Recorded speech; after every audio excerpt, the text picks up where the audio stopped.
네, 이제 오늘 오후 강의 시간입니다. 지난주에 아마 다들 조금 놀라신 것 같아요. 웜업도 안 하고 갑자기 기독교 교양 스터디처럼 들어가 버리니까 조금 당황하신 것 같은데 그래도 저는 믿어요. 우리 실력을 믿고 있어요. 그래서 오늘도 이제 칼빈주의 강연을 하는데 여러분 제가 지난번에 말씀드린 것은 이 책입니다. 이 책. 근데 제가 샀을 때보다 가격이 또 올랐더라고요. 저는 이게 2만 원일 때 샀는데 지금 2만 5천이 된 거예요. 그래서 할인 받으면 22,500원 10% 할인 받으니까 저는 18,000원 샀는데 그러니까 이 뭐냐면 무슨 말이냐면 책은 빨리 살수록 좋아요. 워낙 안 팔려가지고 저도 원래는 이게 하드커버일 때 사고 싶었는데 조금 놓쳤더니 전 다른 번역본이 있으니까 조금 놓쳤더니 커버가 바뀐 거예요. 가격이 너무 힘드니까 출판 시장이. 지금이라도 여러분 늦지 않았으니까 이 책 꼭 한번 사주시고 같이 읽으면서 같이 밑줄 치고 하면서 보시면은 우리가 이 칼빈주의 강연 이해하는데 큰 어려움이 없어질 거라고 저는 생각을 해요. 그래서 여러분 꼭 지참하시면 좋을 것 같아요. 우리가 지난주에는 역사 속 칼빈주의에 대해서 배웠고 이 삶의 체계로서의 칼빈주의가 어떤 것인가에 대해서 배웠어요. 칼빈주의는 세계관이에요. 세계관. 다른 말로 하자면은 우리 삶의 모든 것을 아우르고 있는 지식 체계라는 말이에요. 우리의 삶의 어떤 부분과도 그렇게 별개의 부분이 없어요. 우리 신앙이라고 하는 것. 그 내용이 이제 하나의 접목되는 사례로서 오늘 칼빈주의와 종교에 대해서 오늘 한번 배워보도록 하겠습니다. 오늘 다룰 내용들 목차는 이렇게 이제 정리를 해볼 수가 있을 것 같아요. 먼저 칼빈주의와 종교의 관계.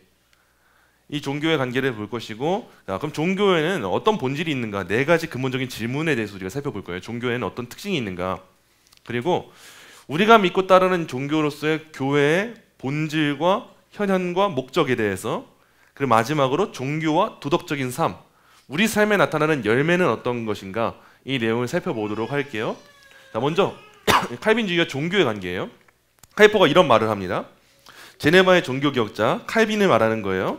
이 종교개혁자는 3세기가 지난 지금까지도 삶의 지침을 주고 영혼들의 아버지께 마음을 울리게 하고 거룩에 대한 명확성을 주었습니다. 칼빈이 그랬다는 거예요. 3세기가 지났는데 그러므로 자연스럽게 이런 질문이 나옵니다. 그런 놀라운 힘의 비밀은 무엇이었는가?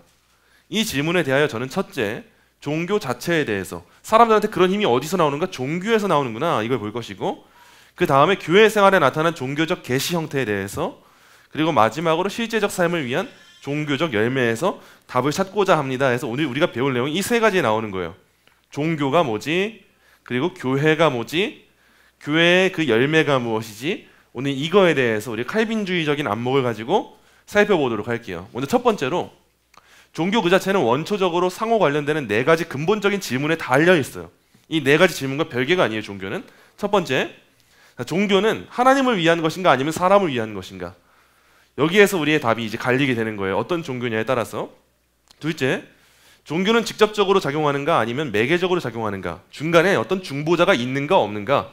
어떤 단체가 있는가 없는가를 말해주고 있는 거예요. 종교는 부분적인가 아니면 우리 전 인격과 우리의 삶 전체를 포함하는가? 교회에서의 신앙만 진짜 신앙이고 밖에 나가면 따로인가? 아닌가? 이걸 다루는 거죠. 넷째, 종교는 정상적 특성을 지닐 수 있는가 아니면 비정상적, 즉 구원론적 특성을 가져야만 하는가? 이걸 우리가 한번 살펴볼게요. 자, 이거에 대해서 한번 답을 해보실 수 있겠습니까? 한번 스스로 한번 고민해보시고 답을 한번 세워보세요. 종교가 어떤 것이지? 어떤 게 우리의 기독교지? 답을 세워보세요. 그리고 이제 카이퍼가 여기에 대한 칼빈주의적인 답변을 제시를 해요. 자, 이 네 가지 질문에 우리 칼빈주의는 이렇게 답을 해요. 우리 성경적인 신앙은 이렇게 답을 해요. 종교는 이기적으로 사람을 위한 것이 아니라 이상적으로 하나님의 뜻을 위한 겁니다. 그게 우리의 종교인 거예요, 여러분. 나를 위한 게 아니라 하나님을 위한 거. 둘째, 종교는 교회나 사제를 통해 매개적으로 작용하지 않습니다. 그거는 카톨릭이에요. 자, 마음으로부터 직접적으로 하나님과 인격적인 교제에서 출발하게 되는 게 진정한 종교예요. 셋째, 종교는 삶 옆에 있는 부분적인 것이 아니라 삶 전체를 요구해요. 우리 삶의 일상적인 부분도, 흥얼흥얼거리고 있는 그 부분도. 넷째, 종교는 또한 구원론적이어야 된다. 이거에 대해서 우리가 오늘 자세하게 살펴볼 거예요. 우리가 믿고 따르는 종교가 이런 종교구나. 이걸 보도록 할게요. 자, 먼저 종교의 본질에서 하나님을 위한 건가, 인간을 위한 건가에 대한 부분에 카이퍼가 이런 말을 합니다.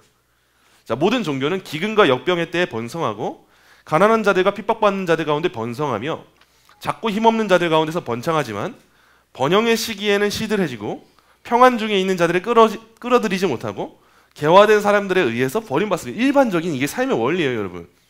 이게 참 안타까운 게 모든 종교가 그렇다고 해도 우리 기독교는 그러면 안 되는데 기독교도 그래요. 신학교 입학생들의 그 지원율을 보면은 경기가 안 좋으면 그렇게 지원을 많이 해요. 희한하게도. 어려울 때 그렇게 주를 위해 살겠습니다 말하는 사람 많은데 번창할 때, 번성할 때, 먹고 살기 좋을 때는 주의 길을 가겠습니다 결단하는 사람이 굉장히 적어집니다. 삶이 윤택해지고 나니까. 근데 이게 바로 일반적인 종교의 특징들이에요. 자, 사람은 안정되고 평안을 느끼는 순간, 그리고 학문 덕분에 우주와 그의 파괴적 힘에 의해 더 이상 위협을 받지 않는다는 것을 아는 순간 종교의 목발을 떼버리고 비종교적으로 자기 발로 걸어갑니다. 이기적 종교는 이기적 관심이 충족되는 순간 쓸모없어 사라집니다. 우리 인간이 이렇게 이기적이에요, 여러분. 내가 먹고 살만 하잖아요. 안정되고 평안을 느끼잖아요. 종교 필요 없어. 이렇게 생각해버리고 학문 덕분에 과학의 발전 때문에 대표적으로 의학의 진보가 내 건강의 문제를 다 해결해 줄 수 있잖아요. 종교성이 사라져요, 사람들 사이에서. 이 종교의 목발을 버리고 비종교적으로 내 힘으로 다 할 수 있어. 이렇게 살아가게 되는 거예요. 그래서 중세시대 때는 농사 하나도 신에게 의지하지 않으면 못했어요. 조선시대 때도 마찬가지고요. 그러니까 우리나라 사람들도 비나이다 얼마나 많이 했어요. 근데 이제는 그것도 필요 없어요. 인간의 힘으로 다 되니까. 근데 이런 이기적 종교는 그래서 이기적 관심, 내가 얻고자 하는 노력들, 목적들, 이게 충족되잖아요. 더 이상 쓸모가 없어서 다 사라져 버린다는 거예요. 이게 일반적인 종교의 원리예요. 자, 그런데 칼빈주의는 이것과 정면 대립해요. 완전 상반이라는 거예요. 칼빈주의는 종교 역시 그 인간적 측면과 주관적 측면을 지니고 있으면 부인하진 않아요, 여러분. 우리가 힘들 때가 있다, 어려울 때가 있다 부인하지 않아요. 어려운 때 도움을 구하는 건 맞아요. 우리의 종교는 자연의 힘에 대항할 용기를 구하는 거예요. 감각적인 것에 맞서서 정신적 고상함을 구하려고 종교를 지지하고 장려하기도 한다는 사실 부정하지 않아요. 하지만 칼빈주의는 사물의 질서를 뒤바꾸어 그 가운데서 종교의 본질과 목적을 추구한다고 주장합니다. 어려운 말이지만 해석하자면 무슨 뜻이냐? 우리가 기도하는 그 모든 내용들 자체가 목적은 아니라는 거예요. 우리한테. 우리가 힘들 때 기도할 수 있어요. 아플 때 아뢰일 수 있어요. 구할 수 있어요. 내가 얻고자 하는 걸 얻고자 해서 기도할 수 있어요. 근데 세상의 모든 종교는 그게 목적이 돼버려서 그게 사라지잖아요. 더 이상 종교가 필요가 없어져요. 그런데 우리의 신앙은 그렇지 않다는 걸 말하고 있는 거예요. 이 세상과 정반대여서 그게 전부가 아니기 때문에 그 문제 해결돼도 여전히 간구해요.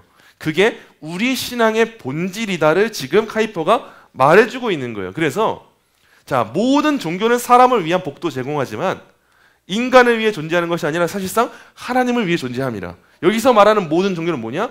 진정한 참된 종교를 말하는 거예요, 카이퍼가. 진짜 종교는 나를 위한 게 아니라 하나님만을 위할 때 진정한 종교다. 그게 우리가 믿고 따르는 신앙이다. 이걸 지금 말해주는 거예요. 그래서 종교에서 중요한 것은 하나님이지 인간이 아니에요. 여러분 절대 이건 잊지 않으셔야 돼요. 내가 기독교 신앙으로 우리가 살아가는 이유는 뭐냐면 나를 위한 게 아니라 무조건적으로 하나님을 위한 거예요. 인간은요, 도구와 수단입니다. 하나님의 영광을 위한 도구와 수단이에요. 하나님께 저를 사용해 주세요 기도하는 거예요. 우리는 저를 쓰임받게 해주세요. 하나님 영광을 위해서 감히 저를 사용해 주세요 기도하는 것이지, 제 영광을 위해 하나님을 사용해 주세요 이걸 고백한다면 그거는 그릇된 종교가 되는 거예요. 자, 오직 하나님만 원인과 목적, 출발점과 도착점, 물이 흘러나오는 원천이면 물이 흘러 들어가는 대양입니다. 이건 좀 우리가 암기하고 기억했으면 좋겠는 문장이에요. 저는 오직 하나님만 원인과 목적이 있어요, 여러분. 출발점과 도착점이 있어요. 알파와 오메가라는 거예요. 그리고 물이 흘러나오는 원천이고 물이 흘러 들어가는 대양이에요. 딱 로마서 11장 36절 말씀이 전 딱 생각이 나더라고요. 모든 만물이 주에게서 나오는데 주로 말미암고 주에게로 돌아가는 거예요. 물이 흘러나오는 원천이 하나님이시고 그 원천을 가지고 운행하시는 분이 하나님이시고 그것이 다시 들어가는 그 대양이 바로 하나님이시다. 이걸 우리가 기억해야 그릇된 종교에 안 빠지는 거예요. 자, 하나님과 그의 뜻을 위해 존재하며 주의 영광스러운 이름에 전적으로 몰입하는 것이 모든 참된 종교의 중심이자 핵심입니다. 여러분, 이게 종교의 본질인 거예요. 그냥 우리가 너 믿는 종교가 뭐야? 자주 물어보잖아요. 세상 사람들 만나면은. 그때 우리는 그냥 아무렇지도 않게 기독교야, 교회 다녀 이렇게 말하는데 세상 사람들은 그저 단순하게 이해한단 말이에요. 그래, 너가 얻고자 하는 게 있어서 너가 그 신앙을 갖는구나. 그래, 너의 종교는 내가 존중하고 인정할게. 근데 우리가 갖고 있는 신앙은 너무 다른 거예요. 얻고자 하는 게 있어서가 아니에요. 하나님의 영광을 위해서인 거예요. 우리는 그때 하나님은 우리의 아버지가 되어주셔서 우리의 얻고자 하는 바도 들어주시는 거지, 그게 전부가 아니라는 걸 꼭 기억하셔야 돼요. 그게 우리 종교의 목적이에요. 하나님을 위한 것인가 인간을 위한 것인가? 하나님이에요. 그게 우리의 종교인 거죠. 둘째입니다. 종교의 중개성. 우리가 직접적으로 종교의 역할을 감당할 수 있는가? 어떤 매개자가 있어야 되는가에 대한 부분이에요. 자, 모든 종교에서 두 번째 중요한 질문은 종교란 직접적인가 아니면 매개적인가 하는 것입니다. 굉장히 중요한 질문이에요, 이거는. 하나님과 당신의 마음 사이에 교회, 사제, 권위자, 비밀을 알려주는 자가 있어야 합니까? 라고 하는 거예요. 자, 모든 비기독교적 종교는요, 중간 매개자가 여러분 필수적이에요. 모든 비기독교적인 종교에서는요. 기독교 내에서도, 심지어 기독교라는 범주에도 카톨릭도 있고 개신교잖아요. 우리 사실상 프로테스탄트. 그런 기독교 내에서도 마리아와 성인들을 부르는 사람들이 있잖아요. 카톨릭에서. 그리고 사제 계급에서의 성직자, 심지어는 순교자들을 숭배함으로써 다시금 중간 매개자가 등장하는 게 여전히 남아있잖아요. 우리 카톨릭 안에. 과연 우리의 종교는 그런 종교인가에 지금 카이퍼가 묻고 있는 거예요. 그런 게 있어야만 하는가? 그게 진짜 종교인가? 카톨릭은 있어야 된다고 말하는 거예요. 어떤 중간 매개자, 나를 대신해서 어떤 순종을 할 수 있는 사람. 근데 우리는 그렇지 않다는 걸 칼빈주의가 제공한다를 카이퍼가 말해줘요. 자, 이 점에 있어서도 순수 종교의 이상을 실현한 것은 칼뱅이 처음입니다. 칼빈이 어떤 공을 세웠는가를 말해주는 거예요. 그가 이해했던 것처럼 종교는 중간에 매개 없이 하나님과 인간 마음의 직접적 교제를 실현해야 합니다. 이게 참된 종교예요. 자, 물론 타락한 인간이 참된 종교에 이를 수 없기에 중보자가 필요합니다. 우리는 하나님께 직접 가지는 못하는 상태에서 필요는 해요. 인정해요, 카이퍼도. 근데 중요한 포인트가 이거예요. 그 중보자는 동등한 인간일 수 없다는 것을 분명히 인식했어요, 칼빈이. 그래서 그 중보자는 누구냐 했을 때 오직 신인, 하나님 자신만이 그런 중보자가 되실 수 있어요. 그래서 중보자는 딱 한 분이에요. 다른 어떤 사람도 아니에요. 하나님과 우리와의 관계의 중보자는 예수님만 되신다. 이걸 말해주는 거예요. 그래서 저도 그렇고 여러분들도 그렇고 신앙생활 할 때 교회를 열렬히 사랑하는 거 정말 중요해요. 정말 좋아요. 근데 교회 때문에 구원받는 거 절대는 아니에요. 제가 여러분들을 위해서 열심히 기도할 거예요. 사실이에요. 근데 제 기도가 여러분들을 살리는 중보 효력은 없어요. 그래서 여러분들이 아무리 저를 막 옷자락 붙잡아도 여러분 제 옷자락을 붙잡는 거지 주의 옷자락 붙잡는 건 아니에요. 그거는.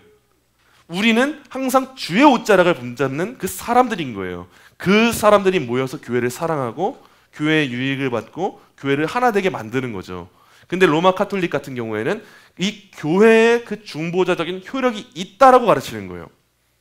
그러다 보니까 이 교회 안에서 권위가 파생되고요. 사제들과 신부와 교황, 전 세계가 떠들썩하잖아요. 교황이 아프다고 하니까.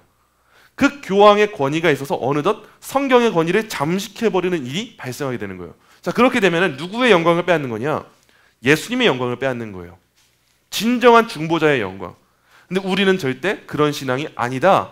우리의 종교는 굉장히 직접적이다. 하나님과 인간 마음의 직접적 교제가 실현돼야 된다라고 말하는 거예요. 근데 이 교제가 어디서 실현되는가? 여러분 기도를 하셔야 돼요. 그래서 하나님과의 친밀한 교제를 위해서 우리가 어떤 특정한 무언가 하는 게 아니라 기도할 때 하나님을 아버지라 부를 때 직접적으로 예수 그리스도에 힘입어서 그 교제가 가능해진다. 이걸 말해주고 있는 거예요. 자, 세 번째입니다. 종교의 포괄성. 종교는 부분적인가 전체적인가 하는 문제예요. 자, 이것은 자연스럽게 저를 종교의 세 번째 문제를 이끕니다. 종교는 부분적입니까? 아니면 모든 것을 지배하고 모든 것을 포함하는 것입니까? 절대적 의미에서 보편적입니까?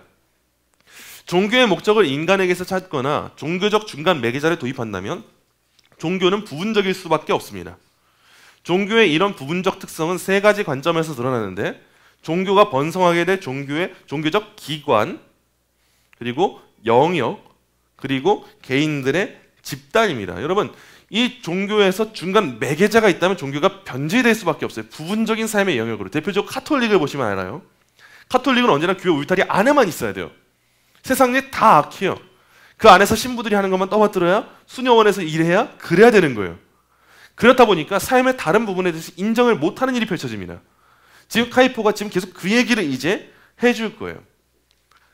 금세기의 지혜로운 사람들은 종교란 자고로 인간의 지성적 기관을 사용하지 말아야 하며 오로지 신비적 감정을 통해서든 실제적 의지를 통해서든 표현되어야 한다고 주장합니다. 지금 비꼬면서 말하는 거예요. 좋은 말하는 거 절대 아닙니다. 금세기에 똑똑하다고 생각하는 사람들, 나름 지성인이라고 하는 사람들, 그 사람들이 종교에 대한 이미지를 바꾼다는 거예요. 종교는 인간의 지성 사용하는 거 아니야. 똑똑한 사람들이 가르친대요. 그러면서 신비적인 감정을 통해서만 이루어지는 게 종교야 가르친대요.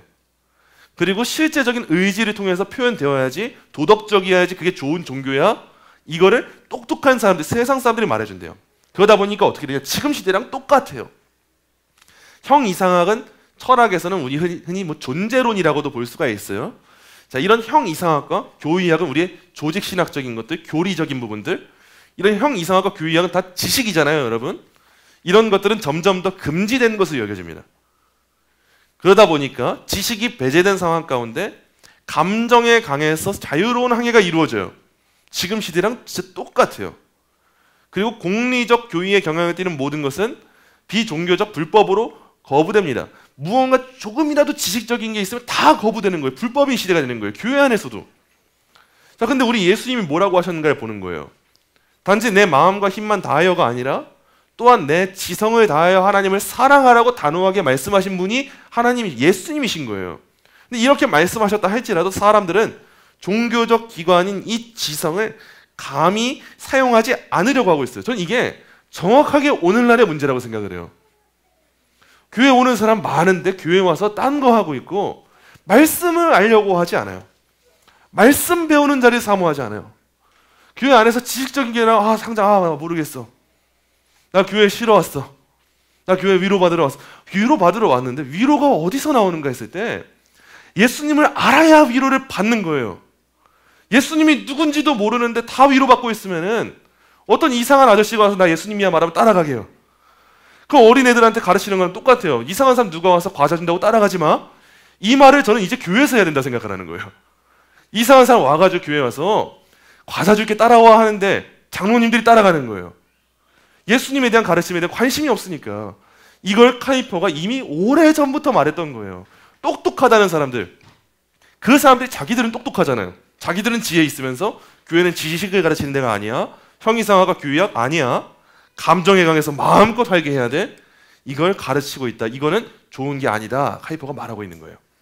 자, 그 결과 지성을 부정하는 결과가 뭐냐? 종교가 작용하는 영역은 부분적이게 됩니다, 여러분. 임마누엘 칸트라고 하는 철학자가 있어요. 이 사람이 의지를 강조한 사람이에요. 자, 너는 무엇 해야 한다라는 말로 종교의 영역을 윤리적 삶으로 국한했습니다. 이런 식으로 종교는 다양한 형태로 삶과 나란히 서거나 삶의 넓은 영역에서 단지 옆에 따로 격리된 사적인 영역을 지닐 뿐입니다. 하나님이 분명 우리를 지정의로 지으셨어요. 지식도 있고 감정도 있고 의지도 있게. 종교는 절대 이것과 별개가 아니란 말이에요. 근데 사람들이 강조하는 게 하나만 강조하는 거예요. 제가 전에도 한번 스터디하면서 말씀드렸던 건데 지식만 강조했던 철학자가 헤겔이라고 하는 철학자예요. 근데 이제 감정만 강조했던 신학자도 있어요. 슐라이어 마허라고. 근데 의지만 강조했던 그 철학자가 누구냐? 임마누엘 칸트예요. 종교란 무엇인가 했을 때 다들 다른 답을 내놓는 거예요. 누구는 지식이야? 누구는 감정이야? 누구는 의지야? 다 내놔요. 부분적으로 보면 맞는데 꼭 아셔야 돼요. 그건 부분이에요. 종교는 지정의 모두를 아우르는 겁니다. 그래서 회개의 참된 요소는 뭐냐? 지정의가 있어야 돼요. 내가 하나님 앞에서 죄인이라고 하는 인식이 있어야 돼요. 지성적으로. 감정적으로 내 죄에 대해 슬퍼할 수 있어야 돼요. 그게 회개예요. 그리고 의지적으로 돌이켜야 돼요. 죄로부터. 죄를 혐오하면서. 그래서 구원은 이 지정의가 하나가 되어서 이루어질 때 나타나는 것이지 별개로 이루어지는 게 아니에요. 그래서 종교라고 하는 것도 마찬가지라는 사실을 아셔야 돼요. 우리가 종교를 지식을 배제한 걸로 여기게 된다? 그럼 종교가 작용하는 영역은 굉장히 부분적일 수밖에 없다라는 거예요. 자, 이것은 자연스럽게 세 번째 부분적 특성에 이르게 돼요. 종교는 모든 사람을 위한 것이 아니라 단지 인류 가운데 경건한 사람들을 위한 집단을 위한 것이 됩니다. 이렇게 됐을 때. 그래서 종교적 기관의 제한에서 종교적 영역에 제한이 나오고 그에 따라 사람들 사이에 종교적 집단 혹은 모임이 국한되게 돼요. 카톨릭도 한번 생각해 보세요. 카톨릭이 자기 안에서 범주를 만들어 놓을 때 결국 종교를 부분적인 것으로 만들어요. 신앙과 삶을 별개인 것처럼 만들어요. 그럼 이제 교회에서 정해주는 일만 해야 되는 거예요. 교회에서 정해주는 직업만 가져야 되고요. 그렇게 되었을 때 과연 교회라는 집단이 어떤 집단이 되겠어요? 이 안에 있는 사람들만을 위한 집단이 되는 거예요. 그 안에서만 수도원에서 똘똘 뭉치는 사람들의 집단. 세상은 다 악하니까 볼 게 못 되는 집단. 그런 이 오류에 빠지면 안 된다를 말해주고 있는 거죠. 자, 로마 카톨릭을 한번 생각해 볼게요. 자, 로마교는 종교를 오직 자신의 교회 안에서만 이해했고 종교의 영향은 자신이 봉헌한 삶의 일부분 이상 더 나아가지 못했습니다. 자, 물론 로마교는 인간의 모든 삶을 자신의 교회적 영역 안으로 최대한 끌어들였어요. 다 데리고 오는 건 참 잘했어요. 근데 이 영역 밖에 놓인 것, 즉 세례받지 않은 것과 성수가 뿌려지지 않은 것은 모든 본질적 종교적 능력을 상실한 채 머물렀어요. 다 세상은 악한 거니까, 성속 이원론이니까 하나님이 창조하신 창조 만물은 다 버린 거예요. 하나님이 창조하신 창조 만물 버리니까 이 세상에서 무언가를 즐긴다, 여행 간다, 다 악한 놈들이에요. 그 여행 간다고 하면 바로 그 안에서 정죄가 이루어질 거예요. 우리 여행 안 가는 사람이 어디 있어요? 카페 간다? 다 정죄예요. 그럼 주일 점심에 우리 커피 먹는다? 우리 교회도 정죄해야 돼요. 이 교회 안에 어떻게 커피를 먹어요? 감히. 우리 교회 안에서 어떻게 음식하면서 같이 식사를 어떻게 해요? 감히. 우리 예배만 해야지, 기도만 해야지. 근데 이 세상을 지으신 하나님의 원리는 어때요? 우리가 이 종교 안에서 특별 은총의 영역 안에서 예배하고 즐기는 것도 있고 예배하고 하나님의 영광을 찬양하는 것도 있지만 하나님은 우리한테 6일의 시간 동안 우리를 위한 시간도 주셨어요. 열심히 일할 수 있고 가정을 돌볼 수 있고 행복할 수 있고 휴가를 갈 수도 있고 그런 시간도 주셨다는 걸 까먹잖아요. 그럼 굉장히 이원론적인 종교가 된다는 걸 말해주는 거예요. 그래서 카톨릭에 대한 표현이 정말 흥미로워요. 카톨릭은 다 나눠요. 세례받지 않은 것과 성수가 뿌려지지 않은 것, 거룩하지 않은 건 다 잘못됐다. 로마 교회는 이렇게 본다는 걸 말해주는 거예요. 자, 이것과 정면으로 대립되는 것은 종교의 보편적 성격을 주장하는 칼빈주의예요. 우리는 정말 달라요, 이들과. 여러분, 모든 것이 하나님을 위해 존재한다면 피조물 전체는 반드시 하나님께 영광을 돌려야 돼요, 여러분. 이 세상의 자연 만물도 마찬가지예요. 교회 안에서만이 아니라 하나님이 세상을 만드셨다면 세상도 하나님의 영광을 찬양해야 되는 게 마땅한 거예요. 비록 죄가 모든 피조물이 하나님께 돌릴 영광을 빼앗았다 할지라도 모든 피조물은 종교의 물결 속에 잠겨 종교적 존재가 되고 그렇게 지음받았고 결국 전능자의 제단에 종교적 제물로 놓일 것이라는 요구와 이상은 여전히 남아있어요. 이게 우리 사명인 거예요, 여러분. 따라서 배타적인 감정의 종교나 배타적인 의지의 종교란 칼빈주의자에게 상상할 수가 없는 일입니다 라고 말해주고 있는 거예요. 이어진 내용이에요. 자, 칼빈에게 있어서 안방, 기도처 혹은 교회에 국한된 종교로 절대 상상 못합니다. 칼빈이 이런 거 가르친 적이 한 번도 없어요. 자, 종교가 하나님을 찬양하고 하나님의 규례가 준수되고 모든 노동을 통해 기도가 동반됩니다. 그렇지 않은 인간 삶의 영역이란 없습니다. 이걸 카이퍼가 따와서 영역주권 사상을 가르친 거예요. 이 세상 그 어떤 것도 예수님이 주인이라고 하지 않으신 영역에 한치도 없다. 이걸 영역주권이라고 말한 거예요. 이 세상 모든 영역의 주인이 누구예요? 예수님이라는 거예요. 어디는 거룩하고 어디는 거룩하지 않고 이게 아니에요. 내가 교회 와서 예배할 땐 거룩하고 삶으로 돌아가서 학교에서 공부할 땐 거룩하지 않고 그게 아니에요. 내가 교회에서 예배할 땐 거룩하고 직장에 나가 일할 땐 세상 일하는 거고 그게 절대 아니에요. 하나님이 지으신 이 모든 세상은 하나님의 것이어서 내가 있는 안방이나 가정이나 주방이나 내가 있는 직장이나 공동체나 친구들 사이나 내가 있는 이 사회나 국가나 다 하나님이 영광 받으셔야 될 그 곳이라는 거예요. 다 예배차라는 거예요. 그래서 우리 삶의 모든 영역은 다 하나님을 예배하는 시간이라는 여러분 인식을 가지셔야 돼요. 그래야 우리 행동이 달라집니다. 우리가 교회만 거룩한 곳이라고 인식하잖아요. 교회에서만 성도로 살 거예요. 그럼 우리는 교회에서는 대단한 장로님, 권사님, 집사님 될 거예요. 우리는. 근데 우리의 삶의 이 관점이 전환되잖아요. 가정에서도 대단한 권사님, 장로님, 집사님이 되는 거예요. 가정에서도 대단한 성도로 살아가는 거예요. 직장에서도 마찬가지고요. 친구들 사이에서도 마찬가지고요. 우리 아이들도 마찬가지예요. 내가 하나님이 나의 삶의 모든 영역의 주인이시다는 사실을 알게 되면 학교에서 성도로 살아갈 수밖에 없는 거죠. 칼빈이 지금 그거를 가르쳤다는 말하는 거예요. 자, 그래서 우리 교회가 받은 사명들이 있어요. 여러분, 교회의 벽에는 창문이 있고 영원자의 빛은 그 창문을 통해 온 세상에 비춥니다. 은유적인 표현이에요.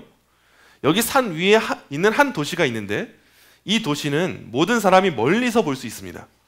여기 소금이 있는데 이 소금은 모든 것에 스며듭니다. 비록 이 높은 빛을 받지 않은 자라 할지라도 똑같은 단호함으로 모든 일 가운데 주의 이름을 영화롭게 하라고 요청을 받습니다. 여러분 이게 우리의 일이에요. 이게 너무 와닿는 문장들이더라고요. 우리 교회는 벽에 창문이 없는 교회가 아니에요. 진짜 창문 있나 없나 그걸 보지 마시고 창문이 있어요. 은유적으로.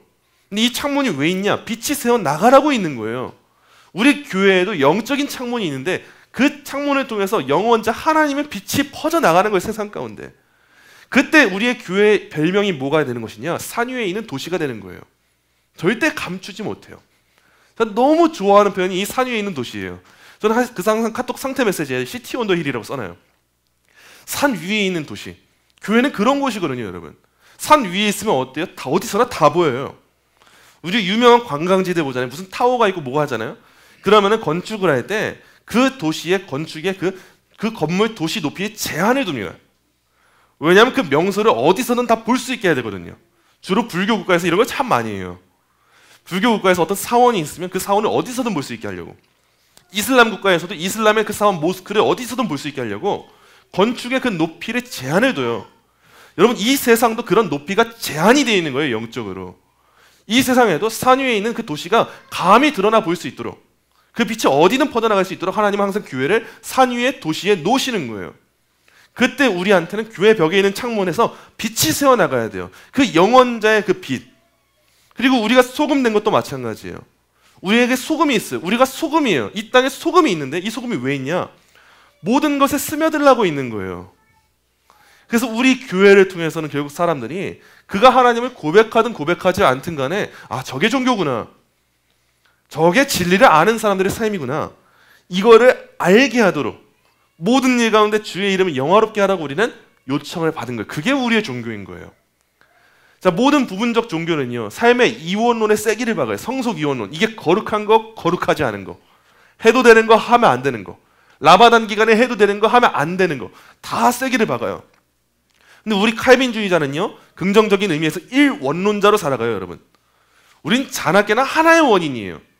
모든 것이 다 하나를 위해 향해 가요. 뭐냐? 하나님의 영광이에요. 내가 왜 밖에 나가서 일하지? 하나님의 영광. 내가 왜 밥 먹지? 하나님의 영광. 내가 왜 옷 입지? 하나님의 영광. 내가 왜 기도하지? 내가 왜 가정을 꾸리지? 내가 왜 저 사람을 돌보지? 다 하나님의 영광이에요. 모든 것은 반드시 하나여야 해요. 왜냐하면 한 분 하나님께서 모든 것을 창조하셨듯이 그가 모든 것을 보존하시기 때문에 다 지켜보고 있으시기 때문에 그래서 심지어 종교의 반대 이미지로서의 죄조차도 이 일원론에서 배제될 수가 없어요. 죄도 하나님이 허용하시고 싫어하신 것이지만 결국 누구의 영광을 향해 가냐? 하나님의 영광이에요. 하나님은 이 죄조차도 자기 영광을 위해서 일원론적으로 사용하시는 거예요. 이게 바로 우리 기독교의 본질이라는 사실 여러분 꼭 아셔야 되는 거예요. 네 번째입니다. 그럼 종교는 정상적인가 구원론적인가 했을 때 카이퍼가 이렇게 말을 해요. 이로써 우리는 종교의 본질에 관해 네 번째 문제에 이르게 됩니다. 종교는 정상적이어야 합니까? 아니면 비정상적, 즉 구원론적이어야 합니까? 자, 어려운 표현이지만 이 카이퍼가 뭐라고 하는지 그 내용을 한번 살펴보도록 할게요. 자, 구원론적 종교. 답은 나왔어요. 종교는 구원론적이어야 돼요. 이 구원론적 종교는 자신에 대한 중생의 필요성과 나란히 우리의 황혼의 어둠 속에서 밝혀질 돕는 빛의 필요를 제시할 것입니다. 그리고 하나님 자신의 빛은 사람의 손에 의해 밝혀진 인공 조명을 통해 성경으로부터 우리에게 비추입니다. 어렵지만 무슨 말하는 거냐? 모든 인간이 다 타락했어요. 다 죄 가운데 있어요. 그럼 종교의 역할은 어떠해야겠는가라는 거예요. 그냥 평안한 소리 해서 되겠냐는 거예요. 안 돼요. 종교는 구원론적이어야 돼요. 그러면서 뭘 가르쳐야 되냐? 중생의 필요성을 가르쳐야 돼요. 우리에 대해서 어떻게 살지? 이걸 가르쳐야 되는데 하나님이 종교를 어떻게 만드셨는가? 하나님 자신의 빛은 사람의 손에 의해서 밝혀진 인공조명을 통해서 성경으로부터 우리에게 비추는 거예요. 성경은 하나님의 인공조명이래요. 우리한테 하나님에 대해서 알 수 있는 길을 주시는 길이라는 거예요. 그렇기 때문에 진정한 종교는 구원론적이어야 된다. 여기까지를 카이퍼가 이제 종교에 대해서 다루면서 말한 거예요. 그럼 이 종교 안에서 교회가 어떠해야 되는가? 이걸 얘기해요. 이제 저는 종교 자체를 고찰하되 그 조직된 계시 형태로서의 교회를 다루고 이어서 교회의 본질, 교회의 현현, 그리고 교회의 동장의 목적에 관한 칼빈주의적 견해를 개략적으로 말씀드리고자 합니다. 라고 하면서 이제 교회의 본질을 말합니다. 여러분, 교회가 어떤 곳이냐 했을 때 이 답을 늘 새겨야 돼요. 칼빈주의자에게 교회는 본질상 하늘과 땅을 포함하는 영적 유기체에 이어져 있어요.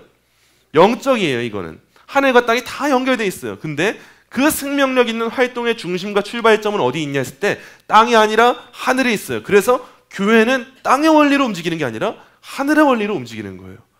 우리가 늘 하늘에 구하는 이유가 여기 있어요. 내 힘으로 안 돼요. 이 땅의 원리로. 교회는 하늘의 원리로만 움직여야 되거든요. 그게 교회의 본질이에요.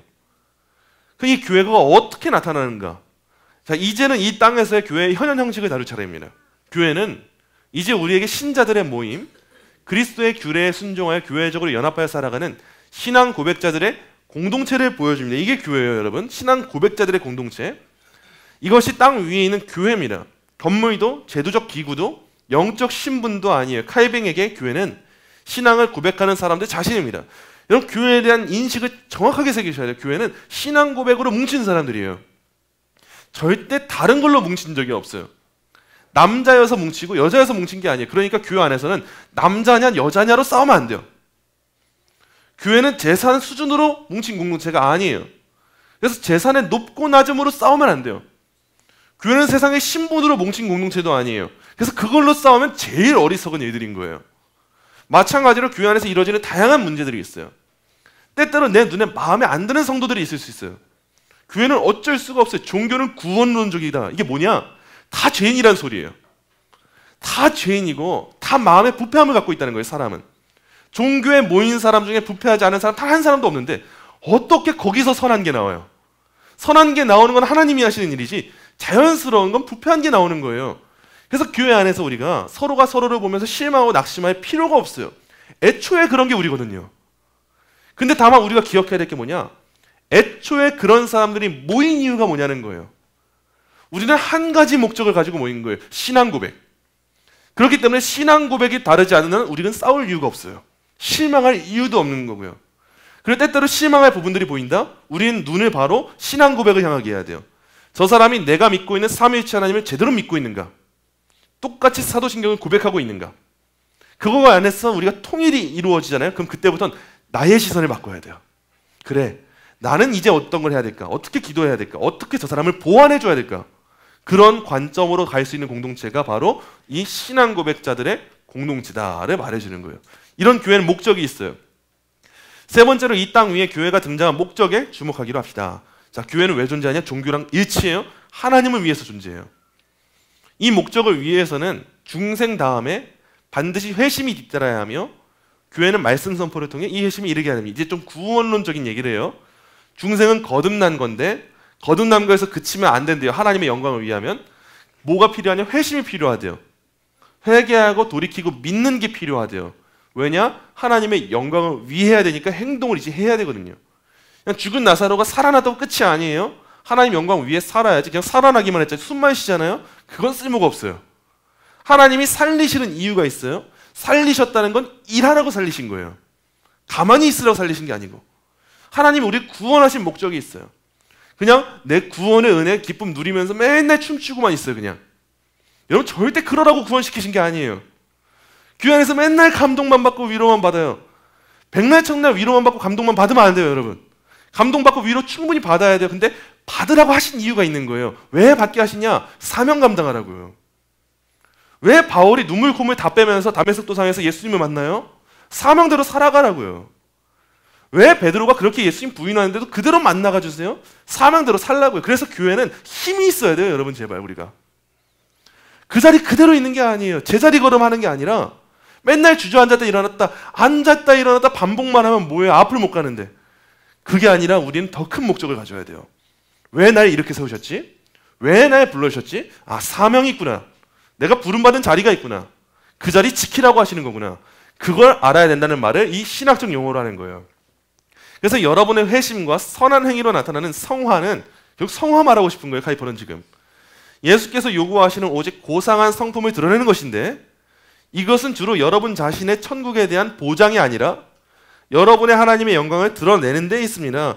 결국 카이퍼가 하고 싶은 말은 이거예요. 그 왜 존재하냐? 성화, 거룩함을 위해서 살아가는 거, 순종하는 거, 열매 맺는 거. 그래서 나의 천국을 위해서 일하는 거, 여러분, 이거는 이슬람이에요. 나의 천국을 위해서 일하는 건 모든 종교가 다 할 수 있어요. 해탈의 경지에 이르는 거 불교도 해요. 근데 우리는 그걸 위한 게 아니라 하나님의 영광을 드러내는 그 삶을 살다 보니까 천국 가는 거예요. 그냥 하다 보면. 그냥 하루하루 우린 급급한 거예요. 어떻게 내가 오늘 또 하나님 영광 위에 살아갈까? 어떻게 하나님이 기쁘시게 할까?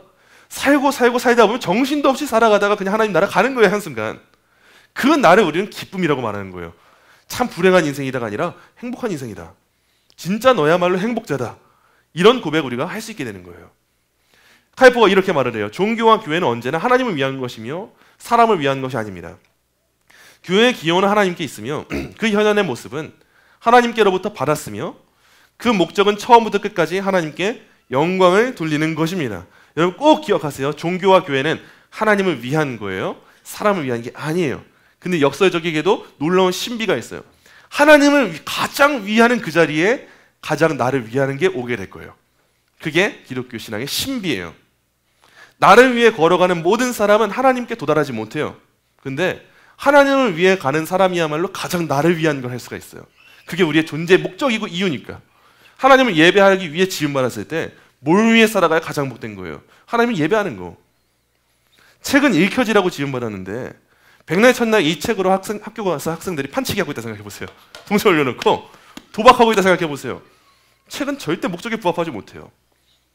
컵을 물 마시는 데 써야 되는데 이 컵을 가지고 어떤 멍청한 녀석이 나는 이 컵으로 필기를 할 거야 했다 생각해 보세요. 컵 입장에서 되게 황당할 거예요.